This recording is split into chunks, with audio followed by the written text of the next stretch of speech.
Hey guys, and welcome back to the channel. I have an interesting video this time working on a 2016 Dodge Ram 1500 Rebel with a 5.7 V8 engine. This was sent to me by Tesla Auto Service in Wisconsin. Greg, this is your computer. His concern, injector driver number 1 shorted to ground all the time. All right, so I have, as you see, now the computer completely connected, and I'm using this time the MARK50. I have also the Oscilloscope because I have connected to two channels, the blue and the red, over to 2 injectors right now into, I think it's 3 and 7. And then I also have the scanner connected. Before we go there, well, let me show you how that looks.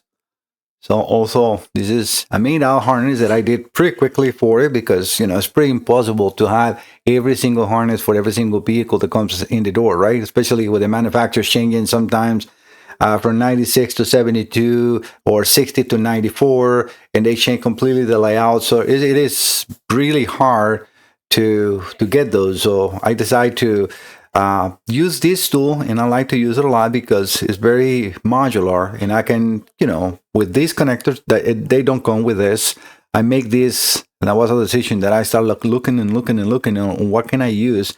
This is actually for like a breaker boxes for your house, and you can just push in the terminals like I use in here. So I created my own thing, and it's been working beautiful. I love it because it's really quick to use.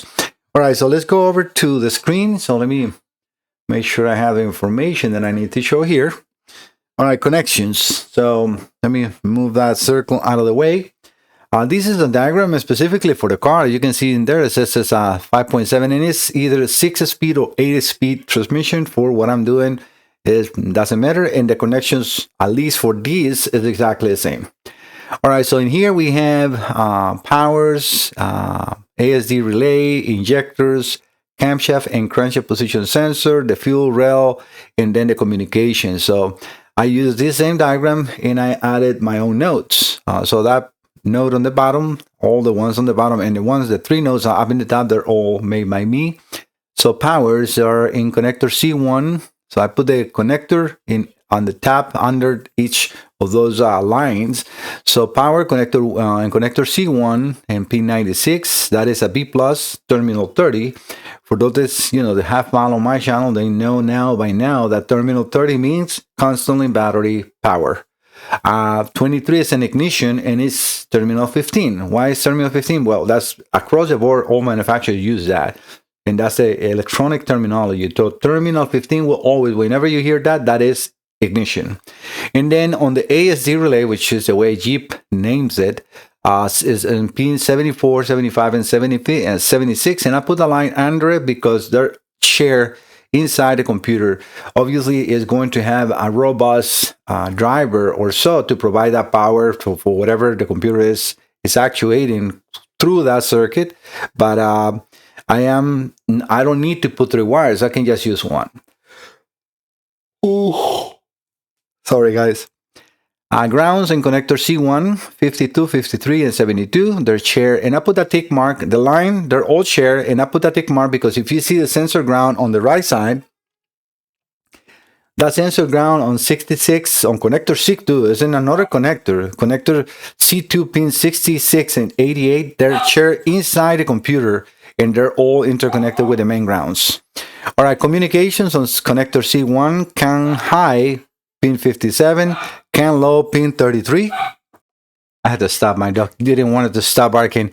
All right, CAN high in pin 57 and CAN low in pin 33. In order for that to work here, I needed to add a terminator resistor in order for the scanner to communicate.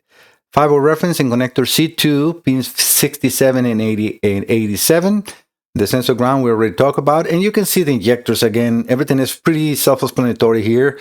Connector C2, injectors 1, 2, 3, 4, pins 8, 9, 10, 11, and then 5, 6, 7, and 8, 79, 80, 81, and 82 pins. ASD relay is a ground side control, and we can see that in the diagram in here. You know, if I zoom in here, up in here, so we follow this pin 80. Is jumping those wires, so it's not connected. This is the relay right here, right? The ASD relay, and it's in pin 86, right? So it's a ground side control, because if we see the other side, it's connected to what? To the battery positive, right? And we can see how that name right here, 87, you see, through the fuse, and what is then reaching under to those 74, 75, and 76, and that's what I name it, terminal 87.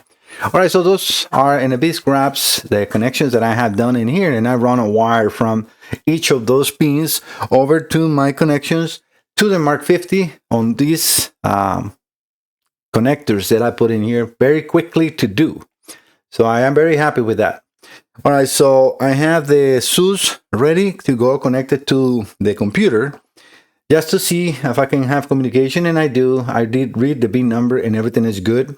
So I have the oscilloscope now ready to go, and I'm putting 100 milliseconds because since I don't have the immobilizer, I can run low RPMs, but it's a little not repetitive injection, but it doesn't really matter for me. All I'm looking for is to reproduce his concern. All right, so I'm injecting now the signal.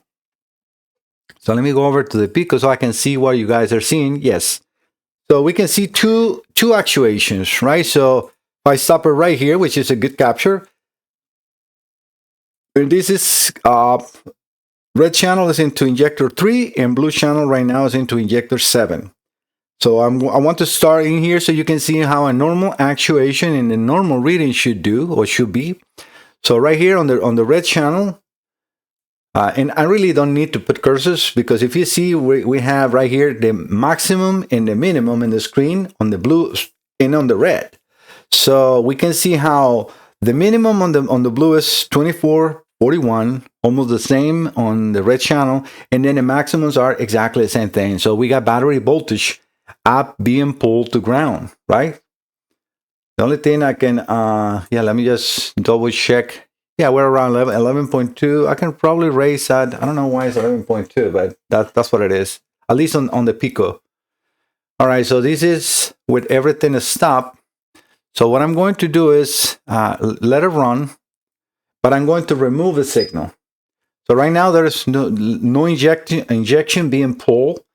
What should be in these channels or into those wires? That's the same thing you touching either side of the injector right now because the computer is not commanding that on, right? So if I read that both of those lines, which I mean I don't really need to, because if you see the maximum and the minimum right now are the same. So in those, and that's what I put those readings, minimum and maximum, what are they reading now? Battery voltage. It's a little low and I can increase that. Again, I think it's more the connection of the oscilloscope in here because I can see that I have 13.8 on there.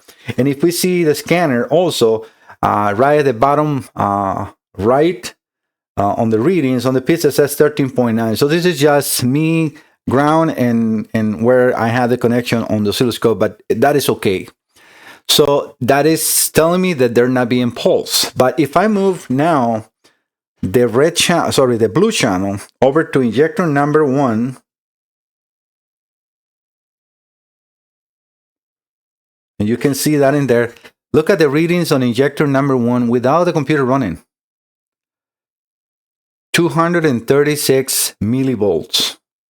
Why is 236 millivolts?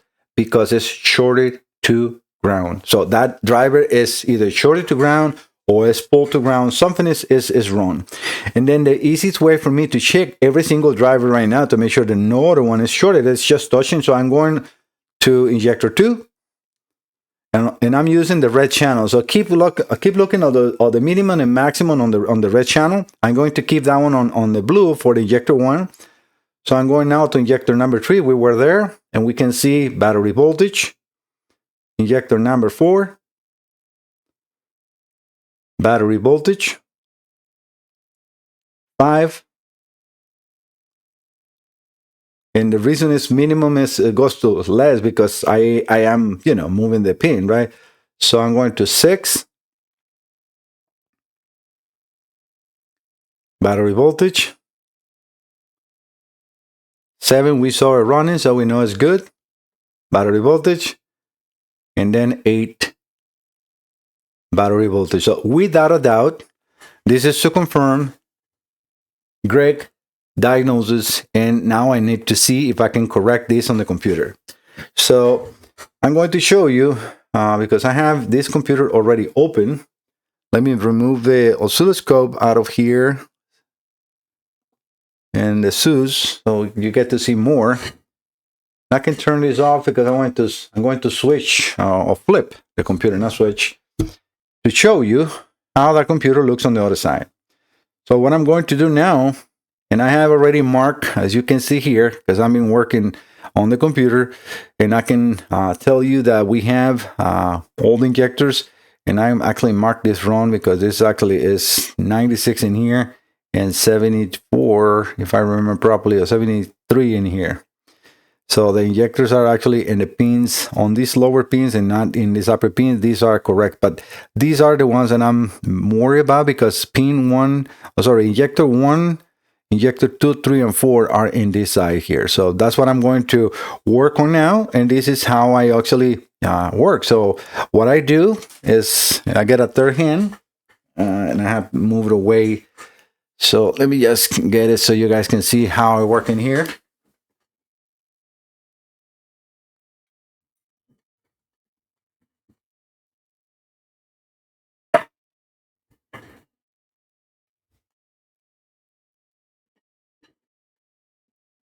And that's a nice thing about, having all this, because I can work with the computer connected, right? Let me just show you what I do. So with the computer connected, I can just flip this over carefully, right? I'm going to put this in here, and this is just I put those plastics in there for another computer, or actually, I think it was a cluster. I don't like to use it. So I got these in here.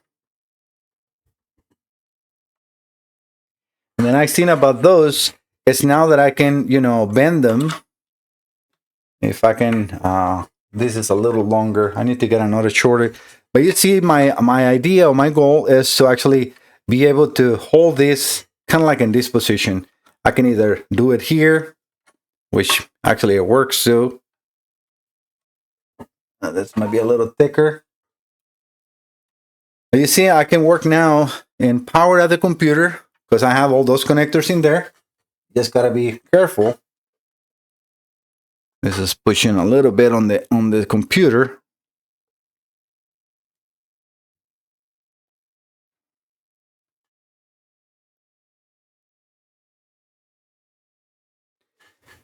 Because then I want to power it up, and then I can go over with an oscilloscope or with a multimeter and follow the traces inside here and then see where they go.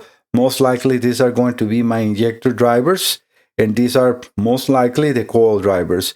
Pretty easy, with experience to analyze quickly. I can see that this is the voltage regulating area. Usually when you have these coils or inductors, right?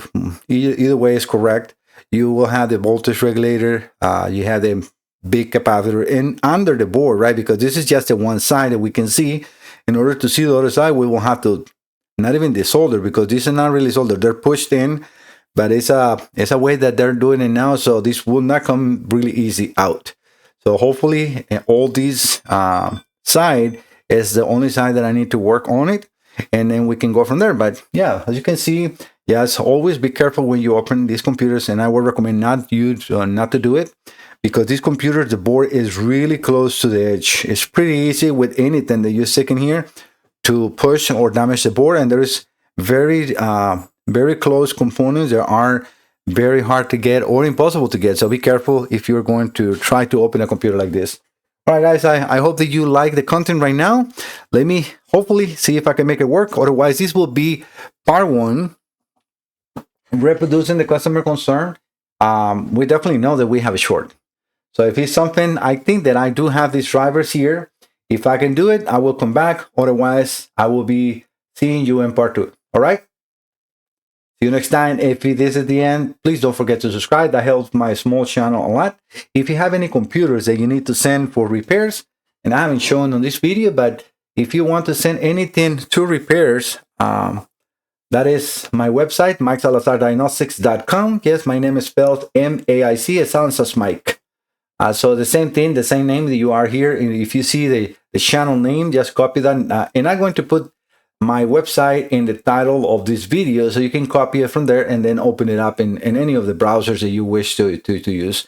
And here you got those boxes in here. Click here to fill this form, or click here to email us. You got my telephone, my address, and the shipping address as well in there. All right, guys, thank you so much. See you next time. Bye-bye.